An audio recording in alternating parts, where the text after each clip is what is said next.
for your TV license, you will be doing the right thing.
Now, the right station to give you the right information when it comes to sporting activities in the Kingdom of Eswatini. Hello and welcome your Thursday edition of Temidlalo. Two main topics to take center stage this evening. It includes a boxing association, their calendar of activities. They've got also some of the things that we've seen this year.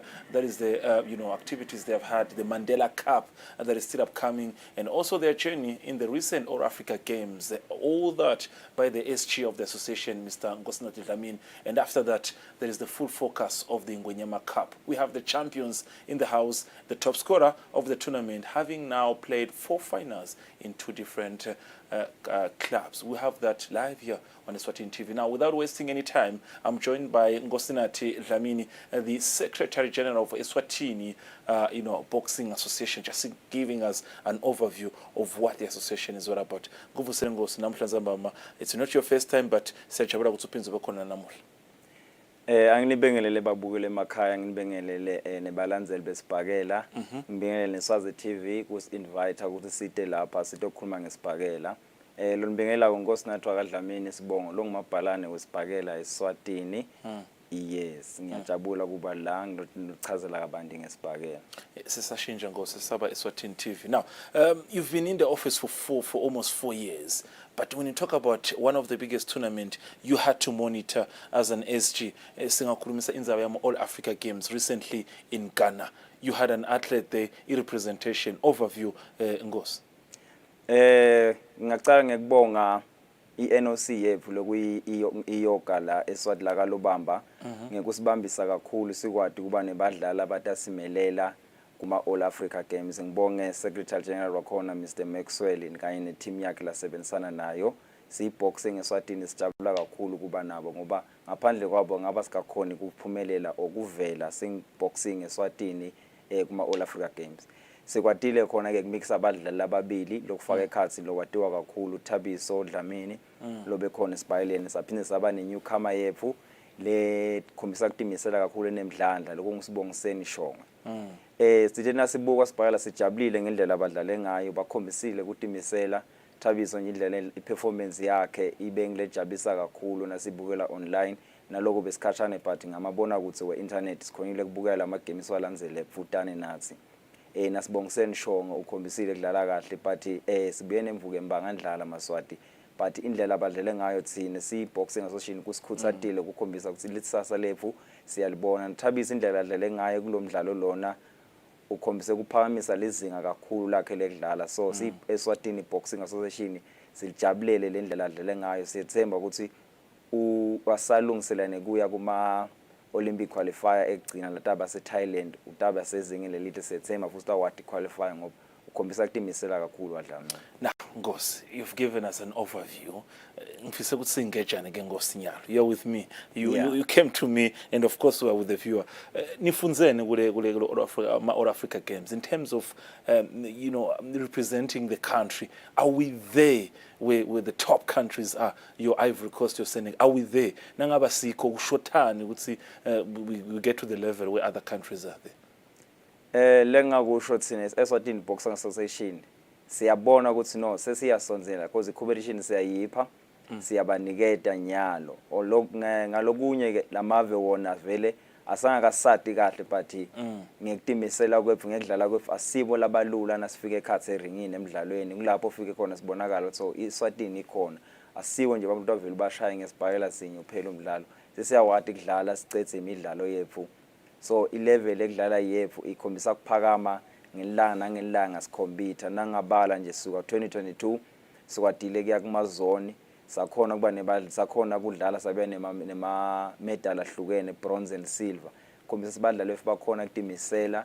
baphamisa lizinga lawo bakhona greater sayana kuma AFBC championship la onke Mavas Africa computer khona ama champion akhona both women nema boys sakhona kuba nebadlali abatimisela kakhulu ema newcomers amaningi so lizenga lefile kudlala liyakhombisa kwenyuka kakhulu asikafikanga nje lapho sabaphasi kakhulu. All right, Ngosi ngifisa ukuthi let's look at the calendar of activities in terms of where you are as an association. It's April, 4 months into the new year.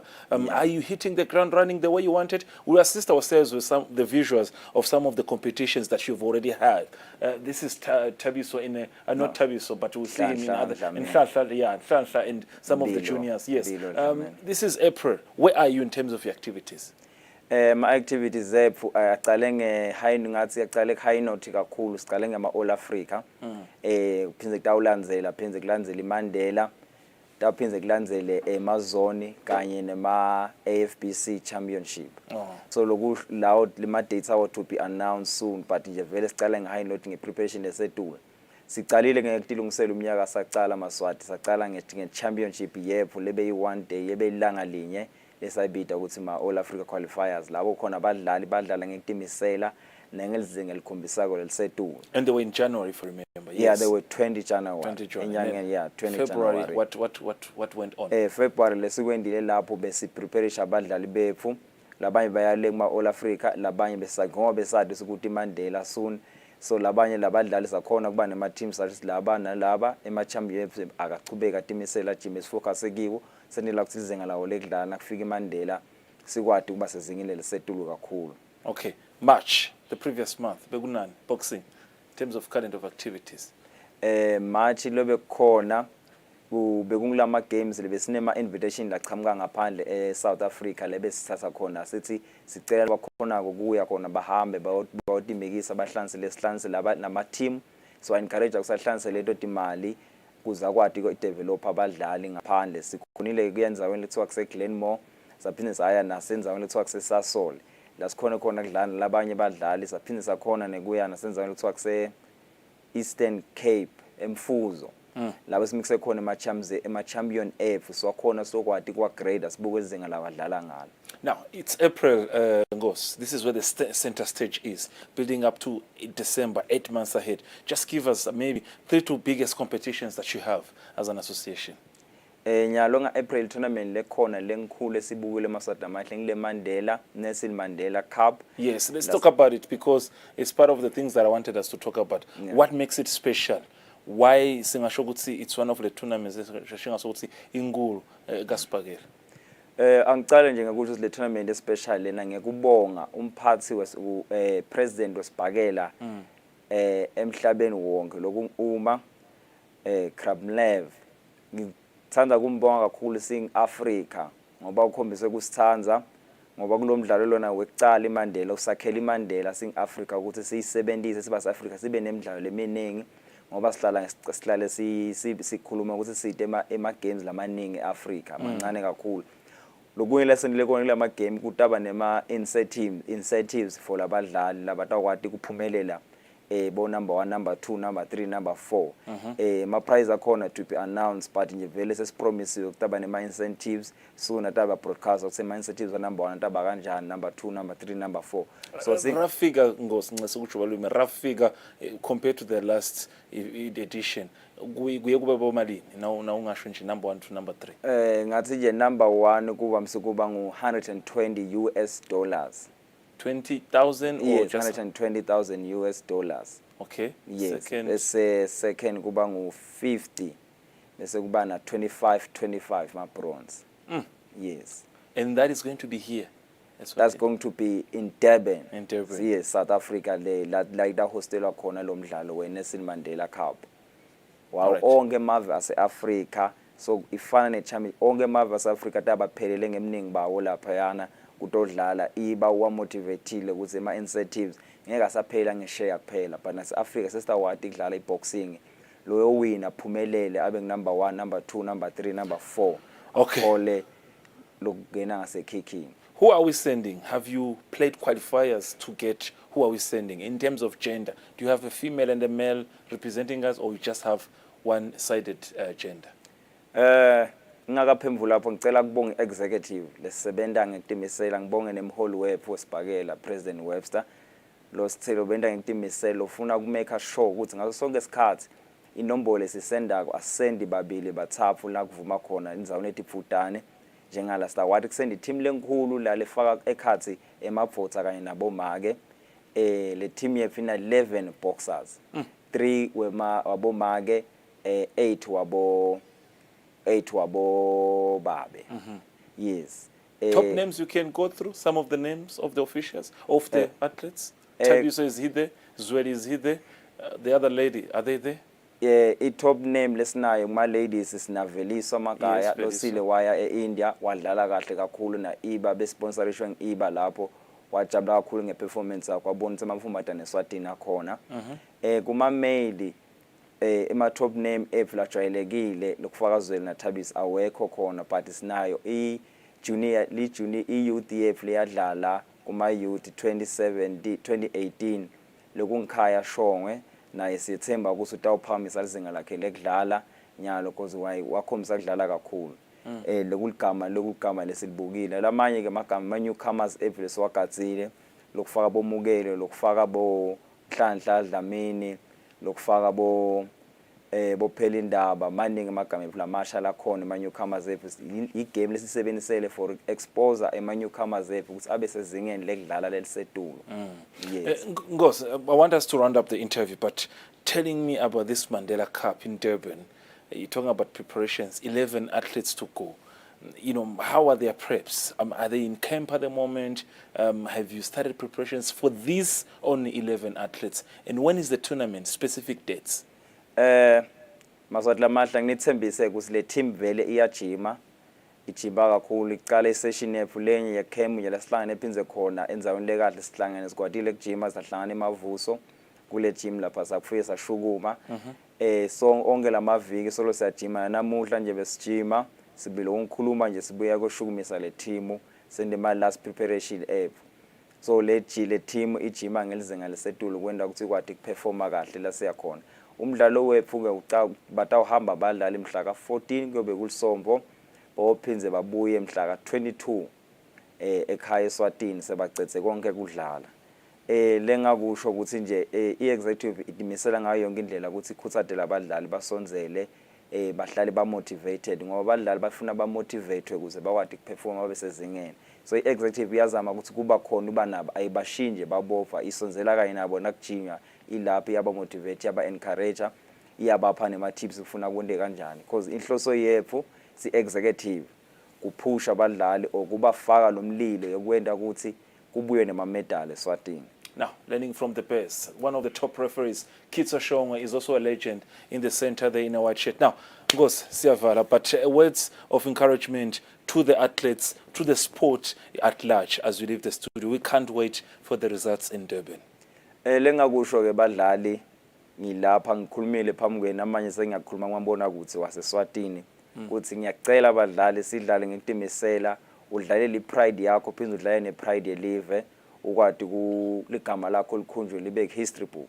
Ngicela ukuthi badlali singayike uvakasha lesiyele kuyosebenza iexecutive izama ngayo yonke indlela ukuthi nikwadi kubonakala eSwatini nikwadi kuphamisa sibhakela sibuye sibe senu ngoba executive indela sibhakela sibe senu.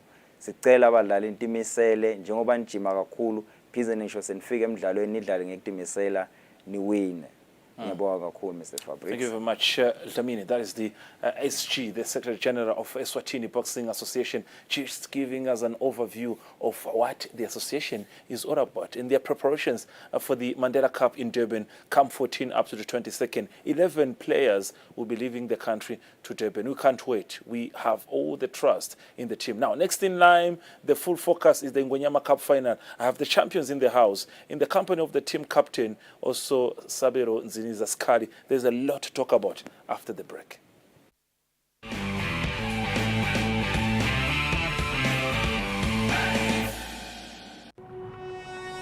When you choose your adventures, you do so with an open heart and a desire for the unexpected. You embark on journeys to discover new worlds full of wonder. You choose a path to awaken your senses, a world to make you look up and realize just how inspiring this life can be. Arrive and awaken your heart. Explore life in ways only thought possible in your dreams. Discover just how far you'll go to expand your understanding of life's greatest mysteries. There's just one place on this planet with so much to offer. Now is the time for you to have the royal experience in the kingdom.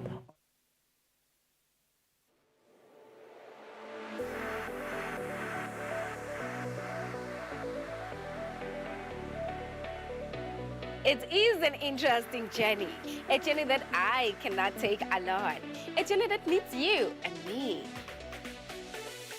Your favorite show, Tantan and Kondo, cultivates and captivates talents of Eswatini all over the country, be it poetry or craft. Make sure that you join me, Fortunate Mabuza, every Saturday, 4 p.m. on Eswatini TV, Sibugo Semaswati.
Now, we live. This is Temidlalo, and I have the champions in the house. For a technical change, we have the assistant coach, Sandile Lulani, and the team captain, Sabiros Kalinzin, is a four-time champion of the tournament with two different clubs. Ngicela ngawe coaching uvusele namhlanje mpama. Angivusele Fabrice, ngivusele kubabukela emakhaya. Siyajabula kuba lana Green Mamba FC. Yes, I can see the medal. Scar, sikuvusele. Ngiyabonga kakhulu Fabrice, nami ngathatha kuvusela babukele emakhaya. Siyathokoza naso ukuthi simenywe kaSwazi TV. Okay, coach, bake bathi sibo Europe, the head coaching more managers. Then the first team coach that's the coach. I think it's the coach that spent time with the players. So I think that's why coach decided to say, you know what, I would do it, just to give us the tactics, all the information pertaining to your victory, coach. Yeah, angibonge Fabrice. Ngicangisi kuliqiniso yebo ukuthi siyaye sibe nesikhathi lesiningi nebadlali. Yes. Siba trainer, siba fake ama tactics ekuphumelela. Siba lolonga. Kopha lokumcoka kakhulu nguye head coach. I role yami simple, umsekela yena. Nge execute ama duties la ngeke decision making.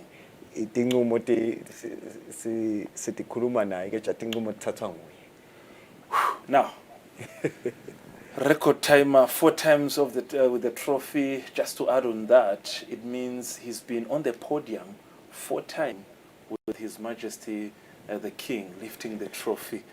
On 6 occasions of the tournament, he's been on the same stage with 4 times. So, Scott, I think it's a record that we shouldn't undermine. It's a big achievement. But coach, quickly sicala ngawe coach, mhlawumbe road to the final. I think nakhuluma nga last 32, last 16, last 8 quarterfinals to the semi-finals. You only played one team that is not from the Premier League. I think that's the last 32. Nyamane Classics. Nyamane Classic, yes. Yebo. From the moment the draw was conducted, coach, take us through. Masithola lokuthi sidlala nenyamane kwaba i-challenge ngoba i-team lencane inyamane. Yes. Ika Super League. Yes. So kwaba tricky ngoba asibadi. Kopha thina bayasadi ukuthi sidlala njani. Maqembu lamaningi sasibukele bocoach labaningi sebasibukele ukuthi sidlala njani. Kopha satilungiselela kahle saba cautious ukuthi sitayibuka le team njengoba kwendeka nje. Sakhona kuyibona first half ukuthi idlala njani. Sangakori kwethusa. Kopha sabuya second half sabuya ngemandla sawafaka abamani emagoli saphumelela. Yeah. Scott, you see every game you take it as a serious game in as much as nidlalela team lengaseka Premier League, but the fact that bekuyingwenyama cup what you would see you have to stand for the occasion, and on that day naphumelela from the last 32. Yeah, ngiyabonga Fabrice, njengoba sachazile coach lokuthi uma sekutholakala ukuthi sidonse inyamana ukuthi inyamana classic kwakuyi team vele leyi closed book, but ngicabanga lokuthi ngekutimisela especially second half kwakhombisa lokuthi uma udlala neteam loyibonakalako lokuthi ayisiyo lesigaba lesosekise kufuna ukuthi bese sosheshe uhlala enzanyeni uyashala umagonje uma sakhona kwashaya sakhona kuphumela. Kuwe Scott, maybe from the coach's perspective bekukhona yini isikhathi ukhanza ukuthi barelaya kuwe kakhulu in terms of experience, and from what I've picked from the coach wake washo ukuthi actually one of the best players labakhona kufunza game quickly. Kube khona yini lokho nisangena kuma last 16 against Manzini Seabirds? Ngicabanga lokuthi kuba an experienced player ngikona loku sita i-team lokuthi ukhona ukuyiniketa leyo direction, especially uma ngabe sesigabeni esingasiko kahle. So ngicabanga lokuthi ngikona kusitako especially adlala emagemini la strong, so angese kubalekele ukuthi baye badependele kakhulu mhlawumbe kulo experience lesuke senginayo. So ngicabanga ukuthi kuyake sitha kakhulu because as a striker nje ngona lokuthi team sofuna ukuthi ngiyidlalise ngwashana lamagodo khona ukuthi team ikhona kuphumele. Now coach, nasikhuluma ngeSeabirds, this is the game, and I think it's one of the games lesingasho ukuthi nakhona kufika kuma penalties. Yep. It's a tough challenge, Premier League side. iSeabirds besingayithathi njenge team lencane. i-team na ukhumbula kahle Fabrice angikhumbuli relegator so lo yafika ka Premier League khona lokukushoko lokho i-team le stable so i-approach yethu vele sathi kungcono lokuthi siye si-cautious kule game ngoba i-cup game sakhona ukuthi silithole ligoli ngenxa ke yekuthi nabo bebalifuna leli goli basishaya ngecounter ba-equalize sabona ukuthi kungcono sidlale cautiously le game yafika ke kuma-penalty ma-penalty le bese lungiselele sasinayo le confidence yawo lama-penalty yebo nafika kuma-penalty and then you did the job and the next encounter Tsingizini Hospitals. Tsingizini Hospitals. But when you talk about Sipet Scott, bayakukongratulate lana uyayikhumbula yini le moment le? Yeah, ngiyakhumbula Fabrice. Abanje special kakhulu because ngicabanga ukuthi legoal sashe salithola ngendlela besifise ngakhona ukuthi sishe silithole sokhona ukuthi sibe seclide kule game. Sashe salithola ke but ke saba unfortunate sashe sase consider nathi. Okay. All right. Now that was Sipet. Now last 8 quarterfinals and Tsingizini Hotspurs. I think it was only one goal. The only goal you scored, Scott, na corner. And I think that's where I want your most key information, Scott. Ukuthi kulethi inkulumo bethi khona ukuthi seyikhona intsingizini team lenkulu nidlalela eshiselweni kuwe personally you've played for different two teams Highlander Swallows ube nako yini nasongena ground the pressure ukuthi hey no staba khona ini labantu there were too much information about this team. Yeah. Ngicabanga ukuthi le information yayi circulate kakhulu vele so yayifika kunoma ngangibani lebeka khona so ngicabanga ukuthi nakithi kufika kwayo ayizange kube information labese seyibane ukusithusa izingenise amadodana because sasathi lokuthi kufuna sodlala igame sende ini sizokhona ukuthi nesiphumelele because inhloso yethu ukuthi sifike kuma final njengoba sagcina sikhonile ukuthi sifike khona ke so akubanga kube igame lothi mhlawumbe yabese seyibane ukungithusa sengishasa ngelivalo through my experience nje hayi ngaba calm ngaba ngakhona ukuthi ngidlale igame yami ke ngaba instructions zabo coach from training sessions ngiyola banga ukuthi ngikhona ukuthwala la goal engalithola. That's the goal. Coach, nalingena le goal. The feeling from you. Kwasithokozisa kakhulu Fabrice. Mbuka le build up. Njengoba shito captain. Lapha sasidlala ne team lesiyadiko sonke ukuthi inama ambitions namakhulu. Tsingizini is a fast growing team. Kude lo ngayibona. Nayo sayi approach ngale ndlela yokuthi kufuneka sithathe njenge game lenkulu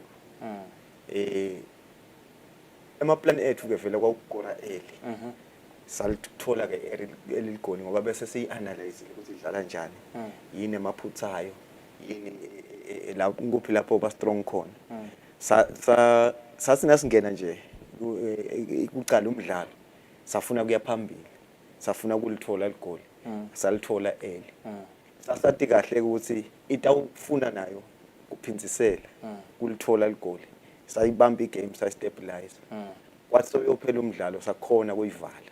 You knew you had this man. Asiphinde sibukele ligoli isikali because nembutho because when the game played sabuya sa-analyze le goal Shavi ngathi wayigeja but your positioning you never moved. Bongasiwa redini ukuthi ungende kube ku offside position noma bongatshela ukuthi I know so itfolele ball but mbuka la umekhona khona let's pause here if we can pause here mbuka le position here let's come back a bit behind let's come back a bit mbuka le position yakho here nakayigeja njengoba bese ngichazile ngisacela ukuthi from kuma training sessions ma situations la kanjena sike saba nawo washo ke coach ukuthi asenge sengimele ukuthi ngibe sengifuna ukuphuma ngiyawo hide nangabe maybe ngiyangenda ama off the ball runs asenge isibhola uma ngabe maybe iku left flank ngimove ngiye ku right flank so that's why Shavi wathi nangi behind yena wakhona ukuthi nakangena niye that's why he missed the ball then yasengithola ngemove I mean because azange ngize ngimove yangikhanza ngedwa then ngafinish. Le message lo uyitfola ku coach Sandile noma the main coach? Ngisho la ku-main coach. Main coach. But obviously there was discussion Yeah. with the assistant coach. Now, the biggest game probably for them, not only that it's big, but it's a derby. Semi-finals against Young Buffaloes. Goes Galo. Coach, maybe nasikharuta ukomenta kancane, but nalo lithemba futhi nginalo le hope ukuthi utawuvuma le mvula ndayisho ukuthi before the game you met Com General before the game. I'm sure nje you had to sit with her. Utsanitshele ukuthi once you lose this game, hayi no sekuphelile ngani.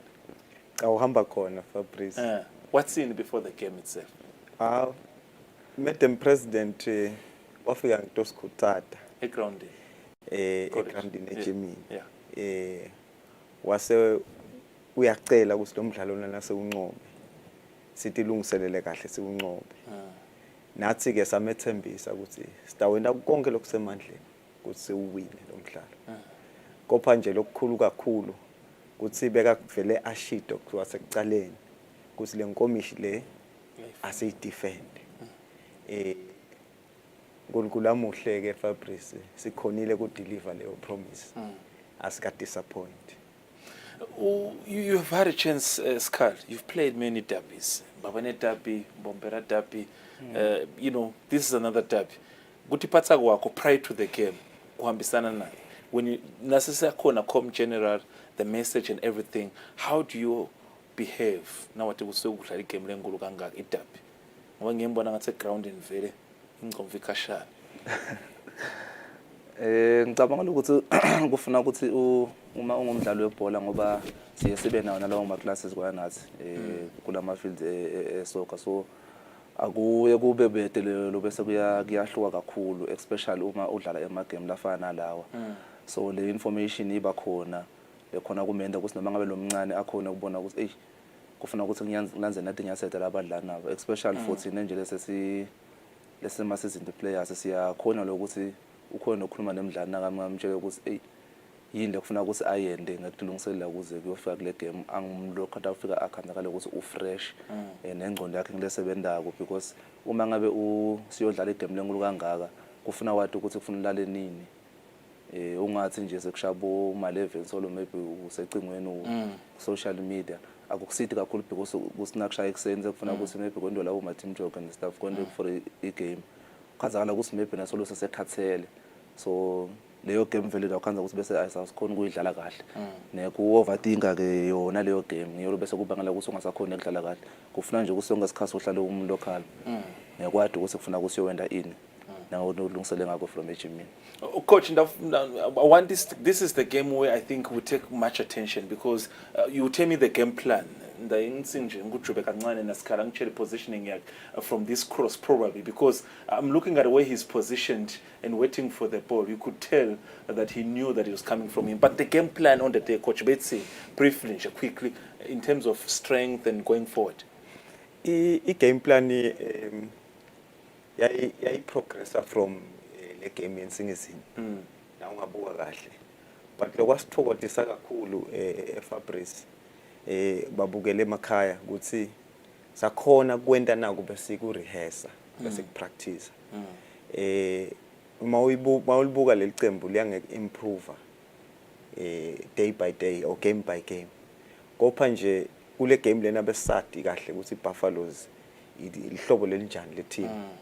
And sathi nasiyibuka nasicala from warm up solo say observe ukuthi ibehavior njani. Sabona ukuthi lesi sikuplanile ungenteka kuphumelele. Sathi nasicala ke from the first second of the game sasho ukuthi sifuna bese sishido ukuthi sifuna an early goal. Sayithola i-early goal. Yelanywa ngilenye ke. Nakhona ke Fabrice na ubuka ema tactics ngeke singahlala ilanga lonke nasiyakhuluma ngayo. Kopha lo kwasithodo disa kakhulu ngile execution yawo. Ma movements on and off the ball. Yes, coach, ngicela ubambe kancane. Sibuye kancane kule cross. Esikali khona ngifuna ukuva ukuthi is this the toughest defense you faced in the tournament? Le Buffalo noma the Swallows in Singizini. Which is the toughest defense? Is this the toughest defense? Ngicabanga ukuthi kube ngile Buffalo. Le Buffalo. Kakhulu because beba mashallah ngosihlangu ngicabanga ukuthi nayize season player ka Premier League, so Okay. Ngakuthi ngibona lokubasita kakhulu ukuthi akhona nekubagayida labadlali basodlala nabo le kwemuva. Okay, ngifuna ukubuka le position yakho in this squad, especially the cross where you're standing, uyambuka as the cross comes. Look at where you are, farther. Yeah, it's your moment. Bekwendekani la in terms of placing yourself?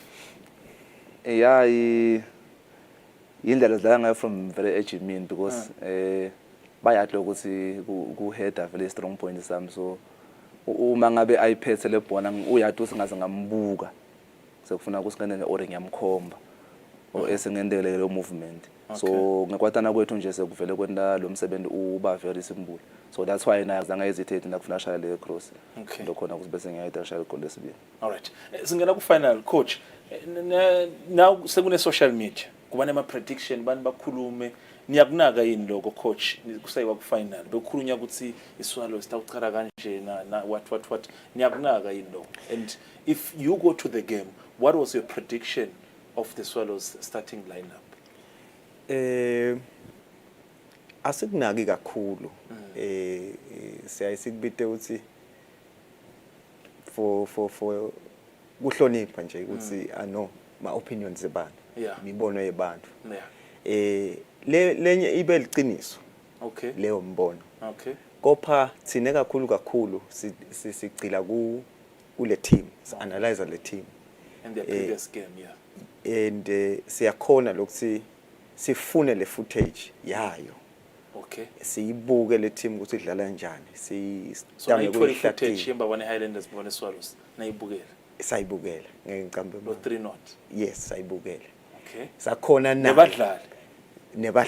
Okay. Sakhona nayo Highlanders. Besithombe coach, niyahlala conference room, ku rewindwe, fast forward, kwendekani? Take me through. Yebo, okay, yebo siyaphoza qale sifike kulama moments lesiwafunako ukuthi bawabone, more especially the weak points, the strong points, sicila kuwo noma ke lawo moments lesithi naku lesi sikufunako thina nasi apply kanje ukuthi awuvela nako, noma ke siyabona la ukuthi kukhona labashoda khona la bema kanjani, baquick kanjani ku react. So sibuka tonke leti ngona. Sengibekise nje uTope Mvula Sikhala, the penalty in the final was the Sunday, the error. So having watched the previous games that he's been playing as a defender, so you knew, Sikhala, that coming to the game he might start in the defensive role and tamhlupha vele. Ngangantisiphetile ukuthi utawucala vele because abebangeke bamdlalise ku derby. Like semi final bafuna ka final bamdlalise ku defense. So ngaba na shona ukuthi batamfaka vele as a back line for le game yethu. And what utshela ukuthi noma ngabe umngani wakho but nayi weak link yakho. Ungatshanje ukuthi hayi nafike le chance ukuthi ngengicita afuna ukuthi ngendlo because ina sithi ngako ngilokuwina. Okay. And then coach, yes, we're still in the final, but Senibuga, the strength now, that's a weak link, not to say he's a bad player, but in that position, he's not a natural player. So, my strength up inside game in Buga, in terms of your, compared to your players. That's the final whistle, the celebration is, as you take us through. Imbabane Swallows, a team le well established, very experienced team, vastly experienced. Go Africa ngicangisi ifike ku level la ema team inkumbi la kangwane angafike kuyo. Ngeke uyithathe kancane. Sandile was part of that squad. Seasoned player, and angeke uye ngithi awu ngoba na kudlala center back bese ukuthatha kancane lokho. Yebo kona kuyi factor lokuthi akadlala isikhathi lesithe. Kodwa le experience nalokuthi ke uyamati isabelo, uyabati bomthunzi. Siyakuhlonipha lokho. Kopha naye ke Sandile siyambuka as le position lebese bamnika yona ukuthi okay udlala njani, udlala nabani, badlala isikhathi esinganani. So sibuka tonke le team for leto. All right, now the viewer at home, Isikhathi figure now, as a viewer, you get a chance. Also, you can call and tell us about what you think about the game. If you were at Somklo National Stadium or if you watched live on Eswatini TV, if you want to congratulate the team, the coach, Iskali as the top scorer of the tournament, the goal scorer on Sunday's game, with your former team, a team that you won 3 trophies with. Kwakufana amanye ama-games nje kwakudala bekuhlukile. Yes. Yebo kona le feeling yokuthi hayi former team ibe khona but nje bese kuyakhohlakala ukuthi ngoba sawudlala enye team lekufuna ukuthi uyiside just like ngoba sida nabo before.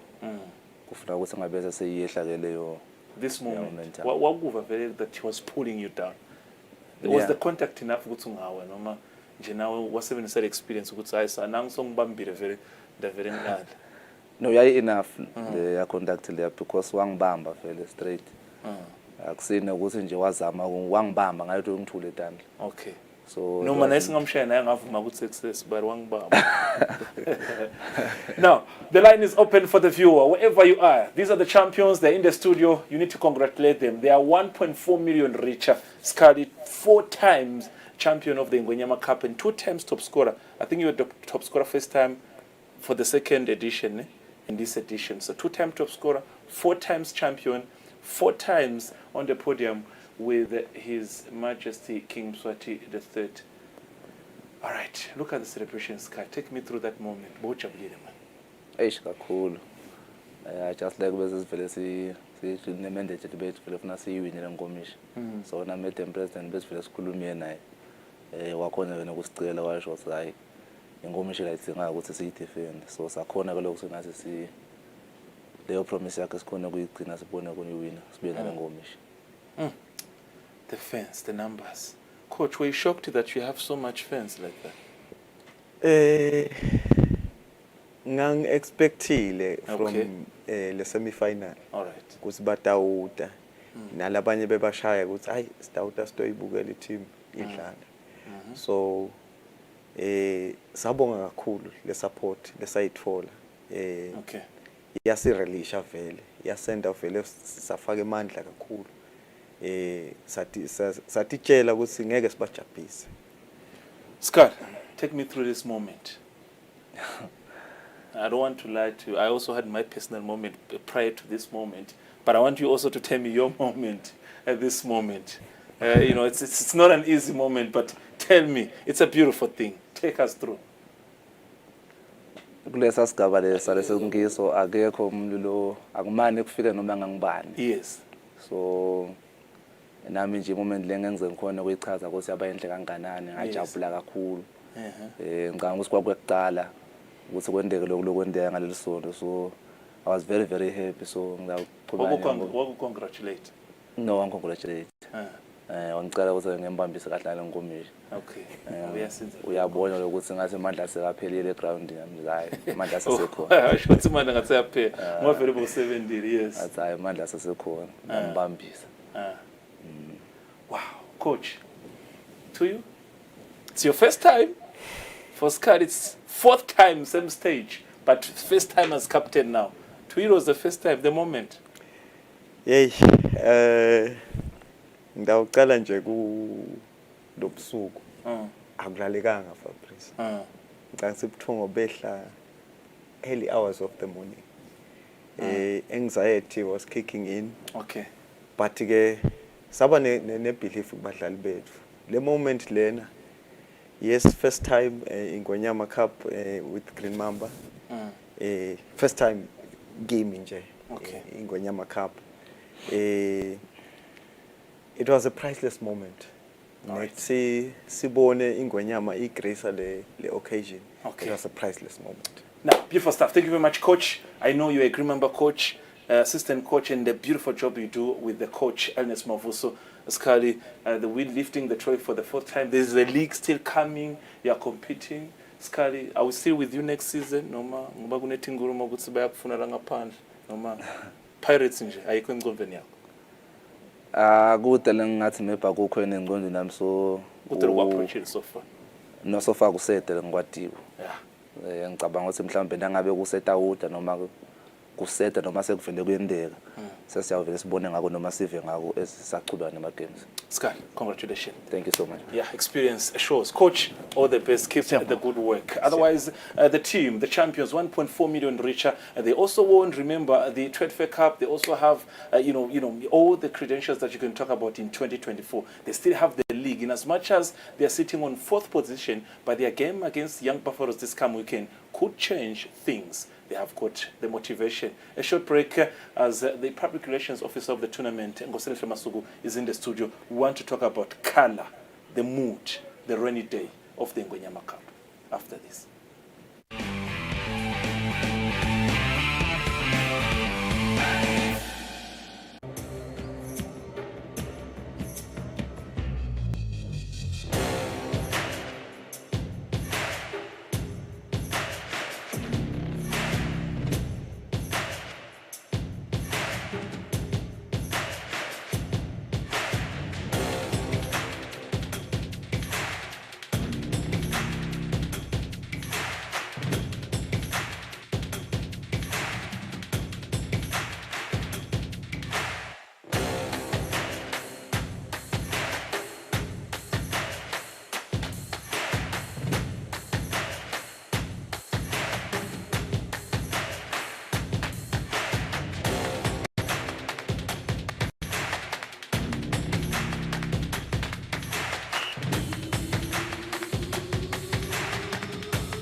Ngosele Masugu, the tournament's pro. He's in the house. The vibe, the motivation. Let's not show the experience that he has, being the pro of the tournament for 6 times in a row. It shows that he delivers. We saw Sunday at Somplo National Stadium, the way he was moving around in rainy conditions, but he did everything. Now, Masugu last studio, but from Sunday in the morning, ngesikhathi culture, what a day it was. Yeah, More than 4 to 5 times. No, we are taking to Fabrice as Vusele babukele makaya. Yes. Now we are laughing about it. Fabrice, it's not an easy thing. It is never an easy thing. Yes. You can't get used to that because you know with Ingwenyama yet. So and congratulations to the champions. Congratulations to Scully especially because he has broken the records now in Ngwenyama Cup, and we are going of parties with Lumblonu in each and every round of the games in Ngwenyama Cup up to Kupakamza was in Gomish.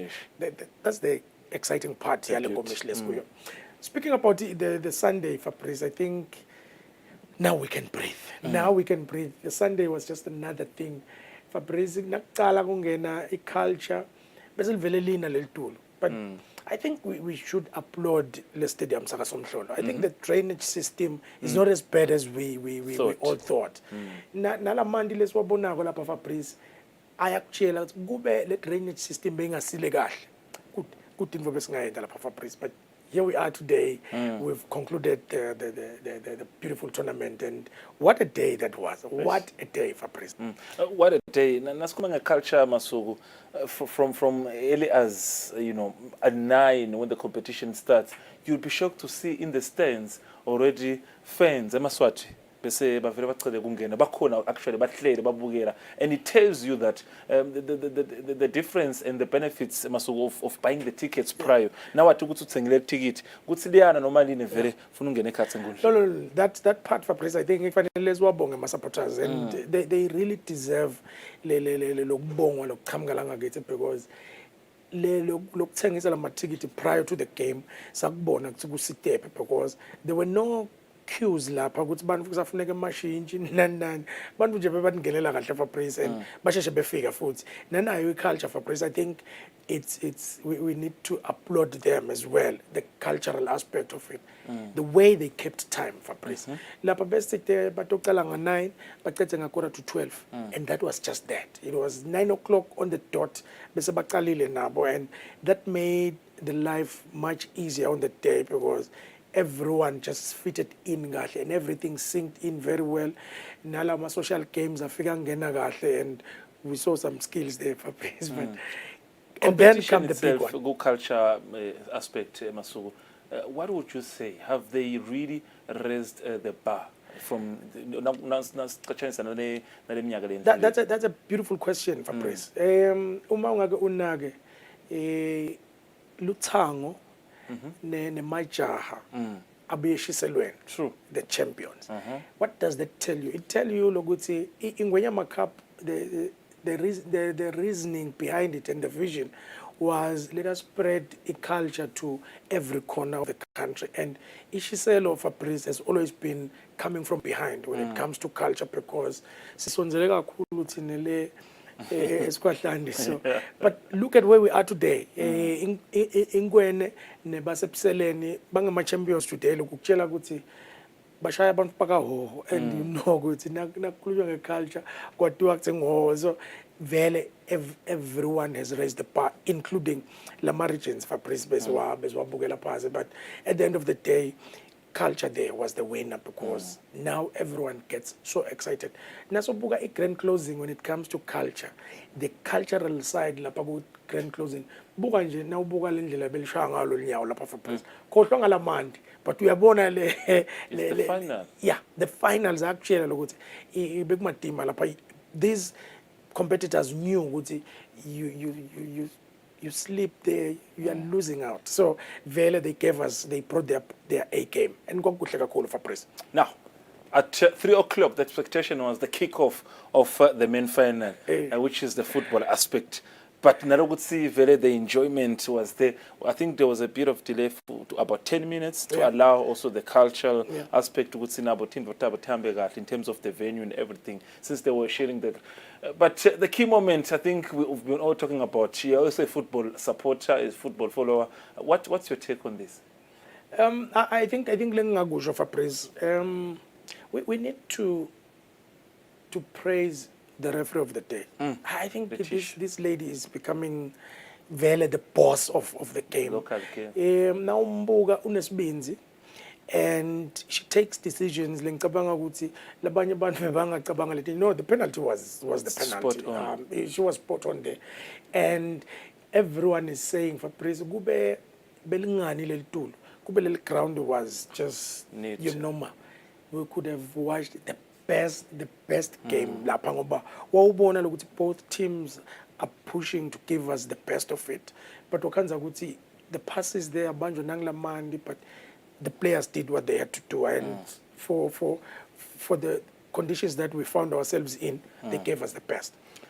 Now, the team with the most record in the tournament in the land were finally the runners-up of the tournament. That is the Mbabane Swallows. They went home with over 500,000 something. 30,000, yes.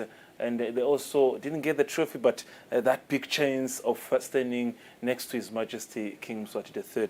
And I think also it comes with the memory to say, Askai Pagamisele Ngomishpati, and we managed to take pictures with ngicabanga ukuthi sonke Fabrice, all the supporters that were there, Giti, that becomes the top blessing of the day. and Being to see even the president on the day came out. Everyone there, no one He wants to hardly miss comes out. No one wants to miss out there, Yeah. Fabrice. So lokuba khona kwaingonyama sekhutha lwandle kuloko ekunene ngoba akusiko lula ukuthi uthathe ngoba ingonyama cup avele semgadzile. For us, we always say we pray ukuthi etikhathini takhe nathi asikhumbule, and fortunately for us His Majesty showed up on the day, and it became a beautiful moment to everyone that was there. Even for lama winners onke nje nawubuka Fabrice from Letimbongi, the young cultural competitors that were there, they had to get that special moment. Now all lama clubs Fabrice kuhle kakhulu, and this is such a blessing. Now kubola abadlali bembabane Swallows, excuse me, noma ngabe bayiluzile le trophy Fabrice, but lala bakhona khona, it's one special moment. Region, young lovers. Young lovers, congratulations to them. Basebenda nabo, and these are the moments Fabrice la nyalo lo watiko ukuthi ngidlalela wona.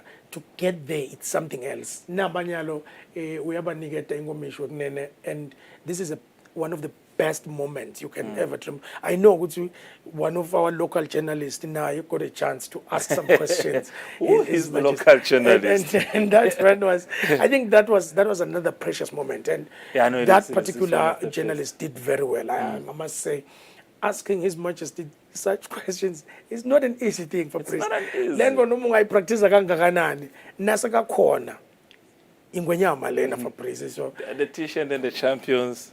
you can actually tell. Naubuga Skali, he's still beaming for Priest because it's something that no one will ever take away from you. We have all Angela Paguti. You are sharing the stage with His Majesty. Now you are sharing a trophy with His Majesty. Obviously, unema remarks and comments with Nenelawa Show.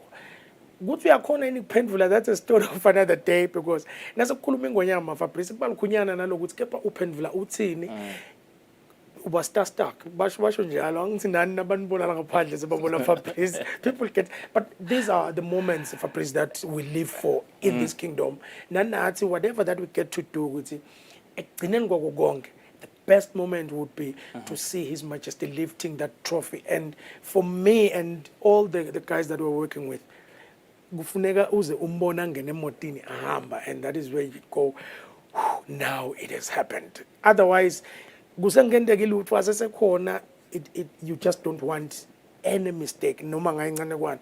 That is why for Priest we were running around there and we were changing clothes like every other time, but it was a beautiful day. Time is against us. Thank you very much, Masuku. To tell you, the journalist he's referring to is in the studio, and I can tell you one thing. Saying I retire as a journalist, I've achieved what I wanted to achieve.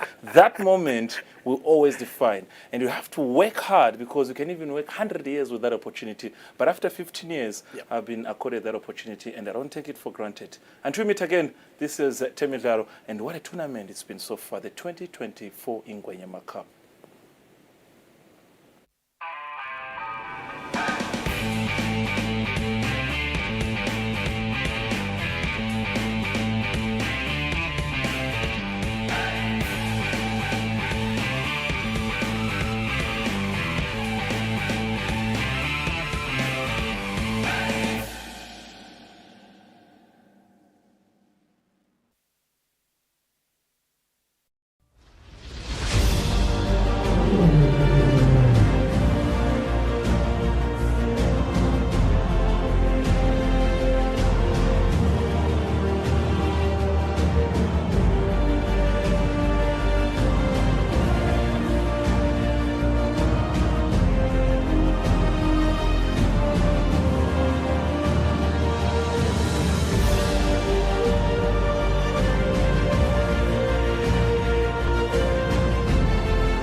This is Eswatini TV News at 10. I am Nathalie Sitole alongside Nomaxabisa Nkambule. First up, here's a look at our headlining stories tonight.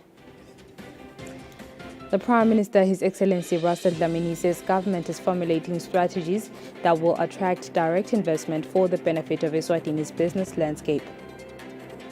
Minister for Public Works and Transport, Honorable Chief Ndlalihlaza Ndwande, says government has been reviewing the Construction Industry Policy Act and regulations to ensure improvement in the construction industry.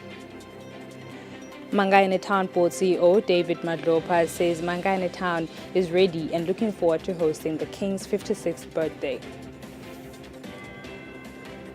Good evening and thank you for joining us. The Prime Minister, His Excellency Russell Dlamini, says government is formulating policies and strategies that will attract foreign direct investment from the region, the African continent and beyond. Speaking during the Business Eswatini's engagement with government at Emafini, the Prime Minister says government will also collaborate with big companies that have been driving the country's economy over the years. The inaugural meeting between members of the Business Eswatini and government got underway at Mafina on Thursday. The managing director of Ubombo Sugar, Moses Yaya, unpacked some reforms that the private sector expects government to do to enable economic growth in the kingdom. But we also urge the states to improve the efficiency of the public procurement system, especially with regards to the prompt payments of legitimate invoices. So we're not urging government to pay people that are with the workers abandoned, but of course those that are legitimately owed should be paid in time. We have some suggestions in this regard, Your Excellency, and these include enhancing transparency in the procurement system in the country, and improving accountability, and promoting competition and inclusion. So our procurement policy should be geared towards incorporating those three principles. Andre Leroux from the Business Eswatini says the recent labor force survey results really shows that Eswatini is not doing